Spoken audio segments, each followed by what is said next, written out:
ಕಿಸಾನ್ ವಾಣಿ. ಈ ಕಾರ್ಯಕ್ರಮದ ಪ್ರಾಯೋಜಕರು ಭಾರತ ಸರ್ಕಾರದ ಕೃಷಿ ಮಂತ್ರಾಲಯ. हर जोखिम से निकल कर फसल आए, सुरक्षित हो जाए, फसल बीमा से हर किसान अब आत्मनिर्भर हो जाए। संकट के समय प्रधानमंत्री फसल बीमा योजना किसानों के लिए वरदान है। अब सूखा पड़े या बाढ़ आ जाए कोई डर नहीं, अब ओले पड़े या कीट पतंगे फसल खा जाए कोई फिक्र नहीं, क्योंकि हमने लिया है प्रधानमंत्री फसल बीमा। बुआई से फसल कटाई तक हर जोखिम का दावा, न्यूनतम प्रीमियम पर अधिकतम भुगतान का वादा। योजना से हर साल जुड़ रहे हैं 5 करोड़ से ज्यादा किसान। अब आपकी है बारी। नजदीकी कृषि कार्यालय, सहकारी समिति, बैंक शाखा, अधिकृत बीमा कंपनी या जन सेवा केंद्र में स्वेच्छा से करा सकते हैं पंजीकरण। फसल बीमा पोर्टल या फसल बीमा ऐप द्वारा भी कराया जा सकता है पंजीकरण। प्रधानमंत्री फसल बीमा योजना, आपकी फसलों का संपूर्ण सुरक्षा कवच। ಕೃಷಿ एवं ಕಿಸಾನ್ ಕಲ್ಯಾಣ ಮಂತ್ರಾಲಯ, ಭಾರತ ಸರ್ಕಾರ. ಎಲ್ಲ ರೈತ ಬಾಂಧವರಿಗೂ ಕೇಳುಗರ ಪರವಾಗಿ ಆತ್ಮೀಯ ಸ್ವಾಗತ. ರೈತ ಬಾಂಧವರೇ, ಇವತ್ತು ನಮ್ಮ ಜೊತೆಗೆ ಬೆಂಗಳೂರಿನ ಹೈನುಗಾರಿಕಾ ಕಾಲೇಜಿನ ಹೈನು ರಸಾಯನಶಾಸ್ತ್ರ ವಿಭಾಗದ ಪ್ರಾಧ್ಯಾಪಕರು ಮತ್ತು ಮುಖ್ಯಸ್ಥರಾದ ಡಾಕ್ಟರ್ ರಾಜಣ್ಣ ಎಂ ಅವರು ನಮ್ಮ ಜೊತೆಗಿದ್ದಾರೆ. ಡಾಕ್ಟರ್ ರಾಜಣ್ಣ ಅವರೇ, ತಮಗೆ ಎಲ್ಲ ಕೇಳುಗರ ಪರವಾಗಿ ಆಕಾಶವಾಣಿ ಬೆಂಗಳೂರಿಗೆ ಸ್ವಾಗತ. ನಮಸ್ಕಾರ. ನಮಸ್ಕಾರ ಸರ್. ಡಾಕ್ಟ್ರೇ, ಇವತ್ತು ನಮ್ಮ ಕೇಳುಗರಿಗೆ, ನಮ್ಮ ರೈತರಿಗೆ ಈ ಹಾಲಿನ ಮಹತ್ವ ಕುರಿತು ಮಾಹಿತಿ ಮಾಡಿಕೊಡ್ಬೇಕು. ಹಾಲಿನಲ್ಲಿ ಏನಿದೆ, ಹಾಲಿಗೆ ಯಾಕೆ ಇಷ್ಟೊಂದು ಮಹತ್ವ ಕೊಡಲಾಗ್ತಾ ಇದೆ, ಹಾಲಿನ ಬಳಕೆ ಯಾವಾಗಿಂದ ಆರಂಭ ಆಯಿತು, ಹಾಲಿನ ಕಥೆಯನ್ನು ನಮ್ಮ ಕೇಳುಗರಿಗೆ ಆರಂಭ ಮಾಡಿ ಒಂದೊಂದಾಗಿ ಹೇಳ್ತಾ ಹೋಗಿ ಡಾಕ್ಟ್ರೇ. ಹಾಲು ನಮಗೆಲ್ಲರಿಗೂ ಗೊತ್ತಿರುವ ಹಾಗೆ ಹಾಲು ಒಂದು ಭಾಳಷ್ಟು ಉತ್ಕೃಷ್ಟವಾದ ಒಂದು ಆಹಾರ ಪದಾರ್ಥ ಅಂತ ನಾವು ಹೇಳ್ತೇವೆ. ಹಿಂದಿನ ಕಾಲಿನಲ್ಲಿ ಹಾಲಿಗೆ ಸಾಕಷ್ಟು ಬೇಡಿಕೆ ಇತ್ತು, ಆದರೆ ಹಾಲಿನ ಅವಶ್ಯಕತೆ ಇದ್ದರೂ ಸಹ ನಮಗೆ ಪೂರೈಕೆ ಮಾಡಲಿಕ್ಕೆ ಹಾಲು ಸಿಗ್ತಾ ಇರಲಿಲ್ಲ. ಅದಕ್ಕೆ ಕಾರಣ ಅಂದರೆ ಹಾಲಿನ ಉತ್ಪಾದನೆಯಲ್ಲಿ ನಮ್ಮ ದೇಶ ಭಾಳಷ್ಟು ಹಿಂದೆ ಉಳಿದಿತ್ತು. ಆದರೆ ಇವತ್ತಿನ ಪರಿಸ್ಥಿತಿ ಹಾಗೆ ಇಲ್ಲ ಸರ್. ಇವತ್ತಿನ ಪರಿಸ್ಥಿತಿ ಏನಾಗಿದೆ ಅಂದರೆ, ನಮ್ಮ ದೇಶದಲ್ಲಿ ಹಾಲಿನ ಉತ್ಪಾದನೆ ಭಾಳಷ್ಟು ಜಾಸ್ತಿ ಇದೆ. ಎಷ್ಟು ಅಂದರೆ, ಇವತ್ತು ನಮ್ಮ ದೇಶದಲ್ಲಿ ಕಳೆದ ಸಾಲಿನ ನಾವು ನೋಡೋದಾದರೆ 2024-25ನೇ ವಾರ್ಷಿಕದಲ್ಲಿ 200.87 ಮಿಲಿಯನ್ ಟನ್ಸ್ ಹಾಲು ನಮ್ಮ ದೇಶದಲ್ಲಿ ಉತ್ಪತ್ತಿಯಾಗಿದೆ. ಸೊ ಇವತ್ತು ನಮ್ಮ ದೇಶ ಹಾಲು ಉತ್ಪಾದನೆಯಲ್ಲಿ ಅತಿ ಹೆಚ್ಚು ಮುಂಚೂಣಿಯಲ್ಲಿದೆ. ಎಲ್ಲ ದೇಶಗಳಿಗೆ ಹೋಲಿಕೆಯನ್ನು ಮಾಡಿದಾಗ ನಮ್ಮ ದೇಶ ಹಾಲಿನ ಸ್ಥಾನದಲ್ಲಿ ಮುಂಚೂಣಿಯಲ್ಲಿದೆ. ಯಾಕೆ ಅಂದರೆ, ನಮ್ಮಲ್ಲಿ ಈ ಹಾಲು ಉತ್ಪಾದನೆಯನ್ನು ಒಂದು ಕುಲಕಸುಬಾಗಿ ಪ್ರತಿಯೊಬ್ಬ ಸಣ್ಣ ಮತ್ತು ಮಧ್ಯಮ ವರ್ಗದ ರೈತರು ಇದನ್ನು ಅಳವಡಿಸ್ಕೊಂಡು ಬಂದಿದ್ದಾರೆ. ಹಾಗಾಗಿ ಪ್ರತಿಯೊಂದು ಹಳ್ಳಿಗಳಲ್ಲಿ ಸಹ ಇವತ್ತು ಹೈನುಗಾರಿಕೆ ಭಾಳಷ್ಟು ಎತ್ತರಕ್ಕೆ ಬೆಳೆದಿದೆ. ಸೊ ಆ ಒಂದು ಹಿತದೃಷ್ಟಿಯಿಂದ ನಾವು ಹಾಲನ್ನು ಉತ್ಪಾದನೆಯಲ್ಲಿ ಮುಂಚೂಣಿಯಲ್ಲಿದ್ದೇವೆ. ಹಾಲು ಅತಿ ಹೆಚ್ಚು ಉತ್ಪಾದನೆ ಮಾಡ್ತಾ ಇದ್ದೇವೆ, ಹಾಲನ್ನು ಬಳಕೆಯನ್ನು ಮಾಡ್ತಾ ಇದ್ದೇವೆ. ಆದರೆ ಬಳಕೆಯ ಪ್ರಮಾಣ ಉತ್ಪಾದನೆಗೆ ಹೋಲಿಸಿದಲ್ಲಿ ನಾವು ಇನ್ನೂ ಸ್ವಲ್ಪ ಹಿಂದೆ ಇದ್ದೇವೆ ಅಂತ ಹೇಳಲಿಕ್ಕೆ ಬಯಸ್ತೇನೆ. ಬಿಳಿಯ ಕ್ರಾಂತಿ, ವೈಟ್ ರೆವಲ್ಯೂಷನ್. ಹೌದು, ವೈಟ್ ರೆವಲ್ಯೂಷನ್ ಅಂತಂದರೆ ಒಂದು ಸಂದರ್ಭದಲ್ಲಿ ಹಾಲಿನಲ್ಲಿ ಕ್ರಾಂತಿ ಆಗಿಬಿಟ್ಟಿದೆ ಅಂದರೆ ಅಷ್ಟು ಹಾಲು ಉತ್ಪಾದನೆ ಅವಶ್ಯಕತೆನೂ ಇತ್ತು ಕೂಡ ಡಾಕ್ಟ್ರೇ. ಖಂಡಿತ ಸರ್, ಖಂಡಿತ. ಹೌದು, ಖಂಡಿತ. ಯಾಕೆಂದರೆ ಹಾಲು ನಮಗೆ ತುಂಬ ಅವಶ್ಯಕತೆ ಇತ್ತು, ನಮಗೆ ದೊರೀತಾ ಇರಲಿಲ್ಲ. ಹಾಗಾಗಿ ಅದರಲ್ಲಿ ಕ್ರಾಂತಿಯನ್ನು ಮಾಡಿ ನಮ್ಮ ಅಗತ್ಯಕ್ಕೆ ಹೆಚ್ಚು ಪಟ್ಟು ಹಾಲನ್ನು ಉತ್ಪಾದನೆ ಇವತ್ತು ನಾವು ಮಾಡ್ತಾ ಇದ್ದೇವೆ. ಆದರೆ ಅದರ ಸಂಸ್ಕರಣೆಯಲ್ಲಿ ಸ್ವಲ್ಪ ನಾವು ಹಿಂದಿದೆ. ಇವತ್ತು ಹೇಳೋದಾದರೆ, ನಮ್ಮ ದೇಶದಲ್ಲಿ ಹಾಲು ಉತ್ಪಾದನೆಯಲ್ಲಿ ಮೊದಲನೇ ಸ್ಥಾನದಲ್ಲಿರ್ತಕ್ಕಂಥದ್ದು ಅಂದರೆ ಉತ್ತರ ಪ್ರದೇಶ ಅಂತ ಹೇಳ್ಬೋದು. ನಮ್ಮ ಒಂದು ರಾಜ್ಯ, ನಮ್ಮ ಭಾರತ ದೇಶದಲ್ಲಿ ಉತ್ತರ ಪ್ರದೇಶ ಪ್ರಥಮ ಸ್ಥಾನದಲ್ಲಿದೆ ಹಾಲು ಉತ್ಪಾದನೆಯಲ್ಲಿ. ಅದರ ನಂತರ ರಾಜಸ್ಥಾನ ಇದೆ, ಅದರ ನಂತರ ಮಹಾರಾಷ್ಟ್ರ, ಹಾಗೆ ಗುಜರಾತು, ನಂತರ ಆಂಧ್ರ ಪ್ರದೇಶ ಮತ್ತು ಕರ್ನಾಟಕ 7ನೇ ಸ್ಥಾನದಲ್ಲಿದೆ ಹಾಲಿನ ಉತ್ಪಾದನೆಯಲ್ಲಿ. ಸೊ ಕರ್ನಾಟಕದಲ್ಲಿ ನಮ್ಮಲ್ಲಿ ಏನಾಗಿದೆ ಅಂದರೆ, ಭಾಳಷ್ಟು ಈ ನಂದಿನಿ, ಬಹುಶಃ ಎಲ್ಲರಿಗೂ ಗೊತ್ತಿದೆ, ನಂದಿನಿ ಒಂದು ಕೋಆಪರೇಟಿವ್ ಒಂದು ಸೆಕ್ಟರ್ ಅಂತಂದರೆ ಸಹಕಾರಿ ಸಂಘಗಳಿಂದ ರಚಿತವಾದಂಥ ಒಂದು ಸಂಸ್ಥೆ. ಇವತ್ತು ನಂದಿನಿ ಹಾಲು ಜನರ ವಿಶ್ವಾಸ ಗಳಿಸಿದೆ. ಸರ್ಕಾರ ಕೂಡ ಅದಕ್ಕೆ ಜವಾಬ್ದಾರರಾಗಿದೆ. ಖಂಡಿತ ಸರ್, ಖಂಡಿತ. ತುಂಬ ಒಳ್ಳೆ ಕೆಲಸ ಮಾಡಿದ್ದಾರೆ ನಮ್ಮ ಸರ್ಕಾರದವರು ಕೂಡ. ಹೌದು, ಸರ್ಕಾರದವರು. ಅದ್ರ ಹಿಂದೆ ಸಾಕಷ್ಟು ಪಶುವೈದ್ಯರ ಶ್ರಮವಿದೆ, ಸಾಕಷ್ಟು ಅಧಿಕಾರಿಗಳ ರಾಜಕಾರಣಿಗಳ ಒಂದು ವಿಶ್ವಾಸ ಇದೆ, ಅವರ ಕಾಳಜಿ ಇದೆ, ಸಹಕಾರ ಇದೆ, ಕಾಳಜಿ ಇದೆ. ಮತ್ತು ಅದೇ ರೀತಿಯಾಗಿ ನಮ್ಮ ಡೈರಿ ಟೆಕ್ನಾಲಜಿಸ್ಟ್ಗಳು ಅವರ ಒಂದು ಕೊಡುಗೆಯು ಸಾಕಷ್ಟು ಇದೆ. ಸೊ ಹಾಲನ್ನು ಉತ್ಪಾದನೆ ಮಾಡೋದಕ್ಕೆ ಪ್ರಾರಂಭ ಮಾಡಿ ಇವತ್ತು ಹಾಲು ಹೆಚ್ಚು ಉತ್ಪಾದನೆ ಆಗ್ತಾಯಿದೆ.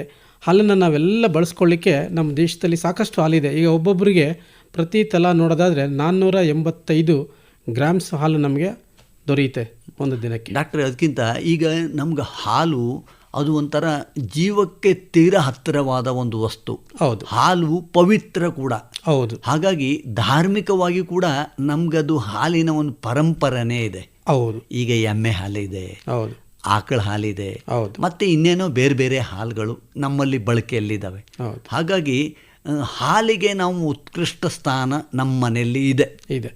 ಯಾಕೆ ಅಂದರೆ ಅದರಲ್ಲಿ ಹಾಲಿನಲ್ಲಿರ್ತಕ್ಕಂಥ ಪೋಷಕಾಂಶಗಳು ಅಷ್ಟು ಪವಿತ್ರವಾಗಿರುತ್ತೆ. ಈ ಪ್ರಕೃತಿಯಲ್ಲಿ ಈಗ ನಾವು ಸಂಪೂರ್ಣ ಆಹಾರ ಪದಾರ್ಥ ಅಂತ ಹೇಳೋದಾದರೆ ಮೊಟ್ಟೆಯನ್ನು ಬಿಟ್ಟರೆ ತದನಂತರ ಬರೋದೇ ಹಾಲು. ಬ್ಯಾಲೆನ್ಸ್ಡ್ ಡಯಟ್ ಅಥವಾ ಬ್ಯಾಲೆನ್ಸ್ಡ್ ಫುಡ್ ಅಂತೇಳಿ. ಬ್ಯಾಲೆನ್ಸ್ಡ್ ಅಂತಂದರೆ ಒಂದು ಲೋಟ ಹಾಲು ಕುಡಿದ್ರೆ ಹೌದು ಒಂದು ಊಟಕ್ಕೆ ಸಮಾನ. ಹೌದು, ಆ ಥರ. ಹೌದೌದು. ಅಂದರೆ ಅಷ್ಟು ಪೋಷಕಾಂಶಗಳು ನಮ್ಮ ದೇಹಕ್ಕೆ ಯಥೇಚ್ಛವಾಗಿ ದೊರೆಯುತ್ತವೆ. ಒಂದು ಗ್ಲಾಸ್ ಹಾಲಿನಲ್ಲಿ. ಒಂದು ಗ್ಲಾಸ್ ಅಂದರೆ ಸಾಮಾನ್ಯವಾಗಿ 200 ಇಂದ 250 ml ಇರುತ್ತೆ. ಅಷ್ಟು ತಗೊಂಡ್ರೆ ನಿಮಗೆ ಹೆಚ್ಚು ಕಮ್ಮಿ ಸಾಧಾರಣ 150 ಕ್ಯಾಲೋರೀಸ್ ನಿಮಗೆ ದೇಹಕ್ಕೆ ದೊರೆಯುತ್ತದೆ. ಅದೇ ಒಂದು ಊಟದ ಬದಲಿಗೆ ನೀವು ಇದನ್ನು ಕುಡ್ಕೊಂಡ್ರೆ ಸಾಕು. ಹೌದು, ನಿಮಗೆ ಊಟದಷ್ಟು ಶಕ್ತಿ ಮತ್ತು ನಿಮ್ಗೆ ಆರೋಗ್ಯಕ್ಕೆ ಸಾಕಾಗುತ್ತೆ. ಹೌದು. ಹಾಗಾಗಿ ಹಾಲಿಗೆ ಅದರದ್ದೇ ಆದ ಒಂದು ಮಹತ್ವ ಕೂಡ ನಮ್ಮ ಹಿರಿಯರು ಕೂಡ ಕೊಟ್ಕೊತ ಬಂದಿದ್ದಾರೆ. ಹೌದು ಸರ್. ಅದೇ ಥರ ಈಗ ಜೋಪಾನವನ್ನು ಕೂಡ ನಮ್ಮ ಹಿರಿಯರು ಮಾಡ್ಕೋತಾ ಬಂದರು. ಬೇರೆ ಬೇರೆ ಹಾಲು ಕೊಡುವಂಥ ಆಕಳನ್ನು ಮತ್ತು ಎಮ್ಮೆಗಳನ್ನು ಸಾಕೋತಾ ಬಂದಿದ್ದಾರೆ ನಮ್ಮ ಹಿರಿಯರು. ಹೌದು. ಇವತ್ತು ಅತಿ ಹೆಚ್ಚು ಹಾಲು ಉತ್ಪಾದನೆ ಅಂತಂದರೆ ನಮಗೆ ಈ ಹಸುವಿನಿಂದ ಬರ್ತಕ್ಕಂಥ ಹಾಲು ಉತ್ಪಾದನೆ ಮೊದಲು ಜಾಸ್ತಿ ಇತ್ತು. ಉತ್ತರ ಭಾರತದಲ್ಲಿ ಹಸುವಿನಿಂದ ಹಾಲು ಉತ್ಪಾದನೆ ಮಾಡೋದು ಜಾಸ್ತಿ ಇತ್ತು. ಈಗ ಎಮ್ಮೆ ಹಾಲು ಉತ್ಪಾದನೆ ಜಾಸ್ತಿ ಇಲ್ಲ, ಈಗ ಕಮ್ಮಿಯಾಗಿದೆ. ಈಗ ಹಸುವಿನ ಹಾಲು ಉತ್ಪಾದನೆ ಜಾಸ್ತಿ ಇದೆ. ಹೆಚ್ಚು ಕಮ್ಮಿ 52% ಹಸುವಿನ ಹಾಲು ಉತ್ಪಾದನೆ ನಮ್ಮ ದೇಶದಲ್ಲಿ ಆಗ್ತಾಯಿದೆ. ಸೊ ಒಂದು 46-47% ಎಮ್ಮೆ ಹಾಲು ಉತ್ಪಾದನೆ ಆಗ್ತಾಯಿದೆ. ಒಂದು 2-3% ಮೇಕೆ ಹಾಲು ಉತ್ಪಾದನೆ ಸಹ ಆಗ್ತಾಯಿದೆ. ಸೊ ಇದೆಲ್ಲ ನೋಡಿದ್ರಲ್ಲಿ ಒಟ್ಟಾರೆ ಒಂದು ಹಾಲಿನ ಉತ್ಪಾದನೆಯಲ್ಲಿ ನಾವು ಮುಂಚಿನಲ್ಲಿದ್ದೀವಿ. ಹಾಲಿನ ಬಳಕೆಯಲ್ಲಿ ನಾವು ಸ್ವಲ್ಪ ಹಿಂದೆ ಇದ್ದೀವಿ. ಅದು ಸಹ ಇವತ್ತಿನ ಒಂದು ತಂತ್ರಜ್ಞಾನಗಳನ್ನು ಬಳಕೆ ಮಾಡಿಕೊಂಡು ಹಾಲನ್ನು ಯಾವ ರೀತಿ ಶುದ್ಧವಾಗಿ ನಾವು ಉತ್ಪಾದನೆ ಮಾಡಬೇಕು. ಯಾಕೆಂದರೆ ಹಾಲು ಇದೆ ಅಂತೇಳ್ಬಿಟ್ಟು ನಾವು ಬಳಸಲಿಕ್ಕೆ ಅದಕ್ಕೆ ಆದಂಥ ಒಂದು ಪದ್ಧತಿ ಇದೆ. ಹಾಲನ್ನು ಉತ್ಪಾದನೆ ಶುದ್ಧವಾಗಿ ಮಾಡಬೇಕು, ಹಾಲಿನ ಸಂಸ್ಕರಣೆಯನ್ನು ಶುದ್ಧವಾಗಿ ಮಾಡಬೇಕು, ಹಾಲಿನ ಶೇಖರಣೆಯನ್ನು ಶುದ್ಧವಾಗಿ ಮಾಡಬೇಕಾಗುತ್ತೆ. ಆವಾಗ ಮಾತ್ರ ಹಾಲಿಗೆ ಸಂಪೂರ್ಣವಾದ ಒಂದು ಶಕ್ತಿ ಬರಲಿಕ್ಕೆ ಸಾಧ್ಯತೆ ಇದೆ. ಸೊ ಹಾಲನ್ನು ಕರೆದ ತಕ್ಷಣ ಅದರ ವಿವಿಧ ಹಂತಗಳಲ್ಲಿ ನಾವು ಹಾಲನ್ನು ಸಂಗ್ರಹಣೆ ಮಾಡಬೇಕಾಗತ್ತೆ. ಒಂದು ಹಾಲು ಉತ್ಪಾದನೆ, ಸಂಸ್ಕರಣೆ, ಶೇಖರಣೆ. ಉತ್ಪಾದನೆಯಲ್ಲಿ ಏನು ಕ್ರಮಗಳನ್ನ ತಗೋಬೇಕು, ಶುದ್ಧವಾದ ಹಾಲು ಉತ್ಪಾದನೆ ನಾವು ಹೆಂಗೆ ಉತ್ಪಾದನೆ ಮಾಡಬೇಕು, ಅದಕ್ಕೆ ಬೇಕಾಗಿರ್ತಕ್ಕಂಥ ಅಗತ್ಯ ಕ್ರಮಗಳು ಏನಿದೆ ಅಂತಕ್ಕಂಥದ್ದನ್ನು ನಾವು ರೈತರಿಗೆ ಸಾಕಷ್ಟು ಹಲವಾರು ಒಂದು ತರಬೇತಿ ಕಾರ್ಯಕ್ರಮಗಳಲ್ಲಿ ರೈತರಿಗೆ ಮಾಹಿತಿಯನ್ನು ಕೊಡ್ತಾ ಬಂದಿದ್ದೇವೆ. ಸೊ ಇವತ್ತಿಗೂ ಸಹ ನಂದಿನಿ ಅಥವಾ ಬೇರೆ ಯಾವುದೇ ಒಂದು ಈ ಥರ ಸಂಸ್ಥೆಗಳು ರೈತರಿಗೆ ಅದೇ ಒಂದು ತರಬೇತಿಯನ್ನು ನಿರಂತರವಾಗಿ ಮಾಡ್ತಾ ಬಂದಿದ್ದಾರೆ. ಯಾಕಂದರೆ ಗ್ರಾಮೀಣ ಪ್ರದೇಶದಲ್ಲಿರ್ತಕ್ಕಂಥ ರೈತರು, ಹಾಲು ಉತ್ಪಾದಕರು ಯಾವ ರೀತಿ ಹಾಲು ಉತ್ಪಾದನೆ ಮಾಡಿದರೆ ಅವರಿಗೆ ಹೆಚ್ಚು ಲಾಭ ಸಿಗುತ್ತೆ ಅಂತಕ್ಕಂಥದ್ದು. ಸೊ ಈ ರೀತಿ ಮಾಡೋದ್ರಿಂದ ಹೆಚ್ಚಿನ ಗುಣಮಟ್ಟದ ಹಾಲು ಉತ್ಪಾದನೆ ಬರುತ್ತೆ, ಹೆಚ್ಚಿನ ಪ್ರೈಸ್, ಹೆಚ್ಚಿನ ದರ ಅವರಿಗೆ ಸಿಗುತ್ತೆ, ಹೆಚ್ಚು ಲಾಭಾಂಶ ಅವರಿಗೆ ಸಿಗುತ್ತೆ ಅಂಥೇಳಿ ಅವರಿಗೆ ನಿರಂತರವಾಗಿ ಸಾಕಷ್ಟು ಕಾರ್ಯಕ್ರಮಗಳನ್ನು ಹಾಕ್ಕೊಂಡು ಹಾಲು ಉತ್ಪಾದನೆಯ ಬಳಕೆ ಮತ್ತು ಹಾಲು ಉತ್ಪಾದನೆಯ ನಾವು ಏನು ಹೇಳ್ತೀವಿ ಈಲ್ಡ್ ಅಂತ ಹೇಳ್ತೀವಿ, ಅಂದರೆ ಅದರ ಒಂದು ಪ್ರೊಡಕ್ಟಿವಿಟಿ. ಸೊ ಹೆಚ್ಚು ಹಾಲು ಉತ್ಪಾದನೆ ಮತ್ತು ಗುಣಮಟ್ಟದ ಹಾಲು ಉತ್ಪಾದನೆಗೆ ಏನು ಕ್ರಮಗಳನ್ನು ಬೇಕೋ ಅದೆಲ್ಲ ಕ್ರಮಗಳನ್ನು ಅನುಸರಿಸಲಿಕ್ಕೆ ರೈತರಿಗೆ ಸರ್ಕಾರ ಮತ್ತು ಈ ನಂದಿನಿ ಸಂಸ್ಥೆ ಸಾಕಷ್ಟು ಒಂದು ಸಹಕಾರವನ್ನು ಕೊಡ್ತಾ ಬಂದಿದೆ. ಆ ಹಿನ್ನೆಲೆಯಲ್ಲಿ ಹೆಚ್ಚು ಹಾಲು ಉತ್ಪಾದನೆ, ಗುಣಮಟ್ಟದ ಹಾಲು ಉತ್ಪಾದನೆ ಇವತ್ತು ಆಗ್ತಾಯಿದೆ. ಕಳೆದ 20 ವರ್ಷಕ್ಕೆ ಹೋಲಿಕೆ ಮಾಡಿದರೆ ಹಾಲು ಉತ್ಪಾದನೆಯಲ್ಲೂ ನಾವು ಹಿಂದೆ ಇದ್ವಿ, ಗುಣಮಟ್ಟದಲ್ಲೂ ಸಹ ನಾವು ಹಿಂದೆ ಇದ್ವಿ. ಸರಿಯಾದ ಒಂದು ಗುಣಮಟ್ಟದ ಹಾಲು ನಮಗೆ ಸಿಗ್ತಾ ಇರಲಿಲ್ಲ. ಆದರೆ ಇವತ್ತು ಉತ್ಪಾದನೆಯಲ್ಲೂ ನಾವು ಜಾಸ್ತಿ ಇದ್ದೇವೆ, ಗುಣಮಟ್ಟದಲ್ಲೂ ಸಾಕಷ್ಟು ಬದಲಾವಣೆಯನ್ನು, ಮಾರ್ಪಾಡುಗಳನ್ನು ಮಾಡಿಕೊಂಡು ಗುಣಮಟ್ಟವನ್ನು ನಾವು ಹೆಚ್ಚಿಸ್ತಾ ಬಂದಿದ್ದೇವೆ. ಹಾಗಾಗಿ ಇವತ್ತು ಹಾಲು ಬರೀ ಹಾಲಾಗಿ ಮಾತ್ರ ನಾವು ಉಪಯೋಗಿಸ್ತಾ ಇಲ್ಲ, ಹಾಲನ್ನು ವಿವಿಧ ಉತ್ಪನ್ನಗಳನ್ನಾಗಿ ನಾವು ಬಳಕೆ ಮಾಡ್ತಾ ಇದ್ದೀವಿ. ಡಾಕ್ಟ್ರೆ, ನಾನು ಹೇಳ್ತೀನಿ, ಈ ಹಾಲಿನಿಂದ ಆದಷ್ಟು ಉತ್ಪನ್ನಗಳು ಯಾವುದೂ ಇಲ್ಲ. ಹೌದು, ಹಾಲಿನಿಂದನೇ ಜಾಸ್ತಿ ಉತ್ಪನ್ನಗಳಾಗೋದು ಮತ್ತು ಜನ ಕೂಡ ಬಯಸ್ತಾರೆ. ಹೌದು ಸರ್, ಹೌದು. ಮಕ್ಕಳಿಂದ ಹಿಡಿದು ವಯೋಮಾನದವರು ಇದನ್ನು ಬಳಕೆಗೆ ಇಷ್ಟಪಡ್ತಾರೆ. ಹೌದು. ಮತ್ತು ವೈದ್ಯಕೀಯವಾಗಿಯೂ ಇದು ಸೂಕ್ತ, ಇದು ತಗೊಳ್ರಿ, ಇದು ನೀವು ಬಳಸ್ರಿ. ಇದು ನೆಮ್ಮದಿ, ತಂದೆ ತಾಯಿಗೂ ಕೂಡ ಮಕ್ಕಳಿಗೆ ಕೊಡ್ಬೋದು ಅಲ್ಲ, ಇದು ವಿಶ್ವಾಸ ಅಷ್ಟು. ಅದರಲ್ಲಿ ಏನಾಗುತ್ತೆ ಅಂದರೆ ಸರ್, ಅದರಲ್ಲಿ ಶ್ರೇಷ್ಠತೆ ಹಾಲಿನಲ್ಲಿ ಯಾಕೆ ಬರುತ್ತೆ ಅಂದರೆ, ಹಾಲನ್ನು ನಾವು ವಿವಿಧ ಉತ್ಪನ್ನಗಳಾಗಿ ಬದಲಾವಣೆ ಮಾಡಿದಾಗ ಹಾಲಿನ ಒಂದು ಉತ್ಕೃಷ್ಟತೆ ಅಥವಾ ಈ ಪೌಷ್ಟಿಕತೆ ಅಂತಕ್ಕಂಥದ್ದು ತುಂಬ ಹೆಚ್ಚುತ್ತೆ. ಈಗ ನೀವು ಹಾಲನ್ನು ಹಾಗೆ ಕುಡಿಯೋದ್ರಿಂದ ಖಂಡಿತವಾಗಿಯೂ ಹಾಲಿನಿಂದ ಉಪಯೋಗ ಸಿಗ್ತದೆ. ಆದರೆ ಹಾಲನ್ನು ನೀವು ಪರಿವರ್ತಿಸಿ, ಈಗ ಮೊಸರನ್ನು ಮಾಡ್ತೀರಿ ಅಥವಾ ಶ್ರೀಖಂಡನ ಮಾಡ್ತೀರಿ, ಈ ರೀತಿ ಮೊಸರು, ಶ್ರೀಖಂಡ ಈ ಥರ ಉತ್ಪನ್ನಗಳನ್ನು ನೀವು ಒದಗಿಸಿದ ಉತ್ಪನ್ನಗಳ ತಗೊಳ್ಳೋದ್ರಿಂದ ಏನಾಗುತ್ತೆ, ಅದರಲ್ಲಿ ಹಾಲಿನ ಈ ಪೋಷಕಾಂಶಗಳ ಜೊತೆಗೆ ನಮ್ಮ ದೇಹಕ್ಕೆ ಬೇಕಾಗಿರ್ತಕ್ಕಂಥ ಭಾಳಷ್ಟು ಉಪಯೋಗ ಆಗುವಂಥ ಬ್ಯಾಕ್ಟೀರಿಯಾಗಳಂತ ಹೇಳ್ತೀವಿ, ಉಪಯುಕ್ತ ಬ್ಯಾಕ್ಟೀರಿಯಾಗಳು. ಈ ಉಪಯುಕ್ತ ಬ್ಯಾಕ್ಟೀರಿಯಾಗಳು ಸಹ ನಮಗೆ ಸಿಗುತ್ತೆ. ಅಂದರೆ ಪ್ರೋಬಯೋಟಿಕ್ ಅಂತ ನಾವು ಅದನ್ನು ಇಂಗ್ಲೀಷಲ್ಲಿ ಹೇಳ್ತೀವಿ. ಇವು ಏನು ಮಾಡ್ತವೆ ಅಂದರೆ ನಮ್ಮ ಜೀರ್ಣಕ್ರಿಯೆಯಲ್ಲಿ ಭಾಳಷ್ಟು ಪಾತ್ರವನ್ನು ವಹಿಸ್ತವೆ. ಸೊ ನಾವು ಸೇವಿಸಿದಂಥ ಆಹಾರ ಸಂಪೂರ್ಣವಾಗಿ ಜೀರ್ಣವಾಗಿ ಅದು ರಕ್ತಕ್ಕೆ ಸೇರಬೇಕಂತಂದರೆ ಅಲ್ಲಿ ಇರ್ತಕ್ಕಂಥ ಎಲ್ಲ ಬ್ಯಾಕ್ಟೀರಿಯಾಗಳು, ಅಂದರೆ ಉಪಯುಕ್ತ ಬ್ಯಾಕ್ಟೀರಿಯಾಗಳು ನಮ್ಗೆ ಅವಶ್ಯಕತೆ ಇರುತ್ತೆ. ಸೊ ಆ ಒಂದು ಬ್ಯಾಕ್ಟೀರಿಯಾಗಳು ಸಹ ಇದರಲ್ಲಿ ಈ ಪ್ರೋಬಯೋಟಿಕ್ ಆರ್ಗ್ಯಾನಿಸಮ್ಸ್ ಅಂತ ನಾವು ಇಂಗ್ಲೀಷಲ್ಲಿ ಹೇಳ್ತೀವಿ, ಆ ಆರ್ಗ್ಯಾನಿಸಮ್ಸ್ ಇದರಲ್ಲಿ ಜಾಸ್ತಿ ಇರುತ್ತೆ. ಯಾವುದರಲ್ಲಿ? ಮೊಸರಲ್ಲಿ ಮತ್ತು ಯೋಗರ್ಟ್ ಅಂತ ಹೇಳ್ತೀವಿ, ಶ್ರೀಖಂಡದಲ್ಲಿ. ಇವೆಲ್ಲ ಏನಂದರೆ ಫರ್ಮೆಂಟೆಡ್ ಪ್ರಾಡಕ್ಟ್ಸ್ ಅಂತ ಹೇಳ್ತೇವೆ, ಅಂದರೆ ಒದಗಿಸಿದ ಹಾಲಿನ ಉತ್ಪನ್ನಗಳು ಅಂತ. ಅದರಲ್ಲಿ ಏನಾಗುತ್ತೆ, ಈ ಫರ್ಮೆಂಟೇಷನ್ ಮಾಡುವಾಗ ವಿವಿಧ ರೀತಿಯ ಈ ಲ್ಯಾಕ್ಟಿಕ್ ಆಸಿಡ್ ಬ್ಯಾಕ್ಟೀರಿಯಾಗಳು ಬೆಳೆದು ಅವುಗಳು ಸಾಕಷ್ಟು ಬದಲಾವಣೆಯನ್ನು ತಂದಿರ್ತದೆ. ಅದರಲ್ಲಿ ಪ್ರೋಟೀನ್ ಇರ್ಬೋದು, ಶರ್ಕರೆ ಪಿಷ್ಟಗಳದು ಎಲ್ಲವೂ ಮಾರ್ಪಾಡಾಗಿರ್ತದೆ. ಅವು ಸುಲಭವಾಗಿ ಜೀರ್ಣಕ್ರಿಯೆಗೆ ಒಳಪಟ್ಟು ಸರಳವಾಗಿ ದೇಹಕ್ಕೆ ಸಿಗುವಂಥ ರೂಪದಲ್ಲಿ ಬದಲಾವಣೆ ಆಗಿರ್ತದೆ. ಇನ್ನೊಂದು ಡಾಕ್ಟ್ರಿಗೆ ನಮ್ಮ ವೈದ್ಯಕೀಯ ವೈದ್ಯರು ಕೂಡ ಕೆಲವೊಂದು ಈಗ ಆರೋಗ್ಯ ಸುಧಾರಿಸುವ ಸಲುವಾಗಿ ಗುಳಿಗೆಯನ್ನು ಕೊಡ್ತಾರೆ, ನೀವು ಅದನ್ನು ತೊಗೊಳ್ರಿ ಅಂತ. ಅದು ಆ ಗುಳಿಗೆ ತೊಗೊಳ್ರಿ, ಇಷ್ಟು ಇದಾಗುತ್ತೆ, ಇಷ್ಟು ದಿನದೊಳಗೆ ನೀವು ಆರೋಗ್ಯವಂತರಾಗ್ತೀರಿ, ಶಕ್ತರಾಗ್ತೀರಿ, ಮೈಗೆ ಶಕ್ತಿ ಬರುತ್ತೆ, ಗಟ್ಟಿ ಮುಟ್ಟಾಗ್ತೀರಿ ಅಂತ.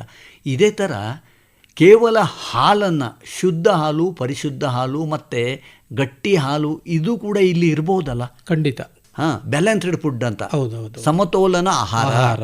ಖಂಡಿತ. ಸೊ ಅದು ಯಾಕೆಂದರೆ ಸರ್, ಈಗ ನೀವು ಹೇಳಿದ ಹಾಗೆ ಹಾಲನ್ನು ನಾವು ಉತ್ಪಾದನೆ ಮಾಡೋ ರೀತಿಯಲ್ಲಿ ನಮಗೆ ಅದರ ಗುಣಮಟ್ಟವು ನಿರ್ಧಾರ ಆಗುತ್ತೆ. ಹಾಲಿನಲ್ಲಿ 2 ರೀತಿಯ ಒಂದು ಗುಣಮಟ್ಟ ಬರುತ್ತೆ. ಗುಣಮಟ್ಟ ಅಂದರೆ ಅದರ ಒಂದು ಶ್ರೇಷ್ಠತೆ.